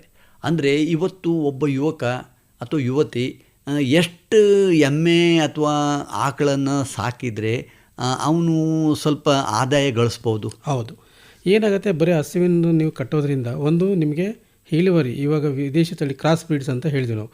ಈ ಕ್ರಾಸ್ ಬ್ರೀಡ್ಸಲ್ಲಿ ನಿಮಗೆ ಇಳುವರಿ ಜಾಸ್ತಿ ಬರ್ತಾಯಿದೆ, ಆದರೆ ಗುಣಮಟ್ಟ ಸ್ವಲ್ಪ ಕಮ್ಮಿ ಆಗುತ್ತೆ. ಆ ಗುಣಮಟ್ಟವನ್ನು ನೀವು ಸರಿದೂಗಿಸ್ಲಿಕ್ಕೆ ನೀವು ಒಂದು ಎಮ್ಮೆ ಕಟ್ಟಿದರೆ, 4 ಹಸುಗಳಿಗೆ ಒಂದು ಎಮ್ಮೆ ಕಟ್ಟಿದರೆ ಆ ಒಂದು ಎಮ್ಮೆ ಹಾಲು 4 ಹಸುವಿನ ಹಾಲನ್ನು ಸರಿದೂಗಿಸ್ಬಿಟ್ಟು ಗುಣಮಟ್ಟವನ್ನು ಕಾಪಾಡ್ಕೋಬೋದು. ಆವಾಗ ರೈತರಿಗೆ ನಷ್ಟ ಆಗೋದಿಲ್ಲ. ಅಂದರೆ ಹಾಲನ್ನು ನೀವು ಸೇರಿಸ್ಬೋದು. ಈಗ ನಮ್ಮಲ್ಲಿ ಸಂಗ್ರಹಣೆ ಆಗ್ತಕ್ಕಂಥ ಹಾಲು ಎಲ್ಲ ಮಿಕ್ಸ್ಡ್ ಹಾಲೇ. ನಾವು ಎಮ್ಮೆ ಹಾಲು ಮತ್ತು ಹಸುವಿನ ಹಾಲು ಮಿಕ್ಸ್ ಮಾಡಿ ನಾವು ಸಂಗ್ರಹಣೆ ಮಾಡ್ತಾ ಇದ್ದೀವಿ. ಕೆಲವೊಂದು ನಾರ್ತ್ ಕರ್ನಾಟಕ ಭಾಗದಲ್ಲಿ, ಈ ಬೆಳಗಾಮು ಆ ಭಾಗದಲ್ಲಿ ಸ್ವಲ್ಪ ಪ್ರತ್ಯೇಕವಾಗಿ, ಯಾಕೆಂದರೆ ಕೆಲವು ಗ್ರಾಹಕರು ಪ್ರತ್ಯೇಕವಾದಂಥ ನಮಗೆ ಎಮ್ಮೆ ಹಾಲೇ ಬೇಕು ಅಂತ ಕೇಳುವಂಥ ಗ್ರಾಹಕರು ಇರುವಾಗ ಅಲ್ಲಿ ಆ ಭಾಗದಲ್ಲಿ ಸ್ವಲ್ಪ ಎಮ್ಮೆಗಳು ಜಾಸ್ತಿ. ಹೌದು. ಹಾಗಾಗಿ ಅವ್ರೇನು ಮಾಡ್ತಾರೆ, ಎಮ್ಮೆ ಹಾಲನ್ನು ಪ್ರತ್ಯೇಕವಾಗಿ ಸಂಗ್ರಹಣೆ ಮಾಡಿ ಅದನ್ನು ಪ್ರತ್ಯೇಕವಾಗಿ ಸಂಸ್ಕರಣೆ ಮಾಡಿ ಶೇಖರಣೆ ಮಾಡಿಬಿಟ್ಟು ಆ ಎಮ್ಮೆ ಹಾಲು ಅಂತಕ್ಕಂಥ ಬ್ರ್ಯಾಂಡಲ್ಲೇ ಅವರು ಸಪ್ರೇಟಾಗಿ ನಂದಿನಿ ಬ್ರ್ಯಾಂಡಲ್ಲೇ ಮಾರಾಟ ಮಾಡ್ತಾಯಿದ್ದಾರೆ. ಯಾರಿಗೂ ಎಮ್ಮೆ ಹಾಲಿನ ಅವಶ್ಯಕತೆ ಅವರು ಎಮ್ಮೆ ಹಾಲನ್ನ ಸಪ್ರೇಟಾಗಿ ಪ್ರತ್ಯೇಕವಾಗಿ ಖರೀದಿ ಮಾಡ್ಬೋದು. ಬಟ್ ಬಹುತೇಕ ಈ ಕಡೆ ಇರ್ತಕ್ಕಂಥ ಈ ಸೌತ್ ದಕ್ಷಿಣ ಕರ್ನಾಟಕದಲ್ಲೆಲ್ಲ ಮಿಕ್ಸ್ಡ್ ಇರುತ್ತೆ. ನಮಗೆ ಯಾಕೆಂದರೆ ಈಗ ಈ ಭಾಗದಲ್ಲಿ ಎಮ್ಮೆ ಹಾಲು ಕಮ್ಮಿ ದಕ್ಷಿಣ ಕರ್ನಾಟಕದಲ್ಲಿ. ಸೊ ನಾವು ಉತ್ತರ ಕರ್ನಾಟಕದಲ್ಲಿ ನೋಡಿದ್ರೆ ಸ್ವಲ್ಪ ಜಾಸ್ತಿ ಇರೋದ್ರಿಂದ ಅವ್ರು ಸಪ್ರೇಟಾಗಿ ಮಾಡ್ತಾರೆ. ಬಟ್ ಈ ಭಾಗದಲ್ಲಿ ಎಮ್ಮೆ ಹಾಲು ಕಡಿಮೆ ಇರೋದ್ರಿಂದ ನಾವು ಹಸುವಿನ ಹಾಲಿನ ಜೊತೆಗೆ ಮಿಕ್ಸ್ ಮಾಡಿ ಅದರ ಗುಣಮಟ್ಟವನ್ನು ಕಾಪಾಡಿಕೊಂಡು ಹಾಲನ್ನು ನಾವು ಸಂಸ್ಕರಣೆ ಮಾಡಿ ಮಾರಾಟ ಮಾಡ್ತಕ್ಕಂಥದ್ದು ಇದು ಕ್ರಮ ಇದೆ. ತುಂಬ ಸಂತೋಷ ಡಾಕ್ಟರ್ ರಾಜಣ್ಣ ಎಂ ಅವರೇ. ಪ್ರಸ್ತುತ ಹೈನು ಮಹಾವಿದ್ಯಾಲಯದ ಹೈನು ರಸಾಯನಶಾಸ್ತ್ರ ವಿಭಾಗದ ಹಿರಿಯ ಪ್ರಾಧ್ಯಾಪಕರು ಮತ್ತು ಮುಖ್ಯಸ್ಥರಾಗಿ ಆಕಾಶವಾಣಿ ಬೆಂಗಳೂರಿಗೆ ಬಂದು ಹಾಲು ಮತ್ತು ಹಾಲಿನ ಉಪ ಉತ್ಪನ್ನಗಳ ಕುರಿತು ಸಮಗ್ರ ಮಾಹಿತಿ ನೀಡಿದ್ದಕ್ಕೆ ತಮಗೆ ಎಲ್ಲ ಕೇಳುಗರ ಪರವಾಗಿ ರೈತರ ಪರವಾಗಿ ತಮಗೆ ತುಂಬ ಧನ್ಯವಾದಗಳು. ನಮಸ್ಕಾರ. ನಮಸ್ಕಾರ. ಕೆಲವು ರೈತರು ಇರ್ತಾರೆ, ಡಾಕ್ಟರ್ ರಾಜಣ್ಣ ಅವ್ರ ಜೊತೆಗೆ ಸಂಪರ್ಕ ಮಾಡಬೇಕಂತಿರ್ತಾರೆ, ಅವರಿಗೆ ತಮ್ಮ ಸಂಪರ್ಕ ಸಂಖ್ಯೆನ ತಿಳಿಸಿ. ನನ್ನ ನಂಬರು 8867364900. ಮತ್ತೊಮ್ಮೆ ಹೇಳ್ತೀನಿ, 8867364900. ಧನ್ಯವಾದಗಳು. ಧನ್ಯವಾದ. प्रधानमंत्री किसान मान धन योजना, मिलेगा पेंशन का सहारा, कृषक ना होगा बेसहारा, जुड़ेगा खुशियों से नाता, कटेगा सुख से बुढ़ापा, सुरक्षित होगा अन्नदाता, सुरक्षित होगा अन्नदाता। प्रधानमंत्री किसान मान धन योजना से लघु सीमांत किसानों का भविष्य होगा सुरक्षित और 60 वर्ष की आयु से 3000 रूपए मासिक पेंशन होगी सुनिश्चित। 55 रूपए से 200 रूपए की मासिक किश्त देकर प्रवेश कर सकते हैं। 18 से 40 वर्ष तक के किसान इस अंशदायक योजना में सरकार देगी बराबर का योगदान। सभी किसान भाई बहन इस योजना के लाभ के लिए जन सेवा केंद्र में जाएं और अपना निःशुल्क नामांकन कराएं। प्रधानमंत्री किसान मान धन योजना, अन्नदाता के परिश्रम को संबल, पेंशन से सुरक्षित उनका कर। कृषि एवं किसान कल्याण मंत्रालय, भारत सरकार द्वारा जनहित में जारी। ಕಿಸಾನ್ ವಾಣಿ ಈ ಕಾರ್ಯಕ್ರಮದ ಪ್ರಾಯೋಜಕರು ಭಾರತ ಸರ್ಕಾರದ ಕೃಷಿ ಮಂತ್ರಾಲಯ.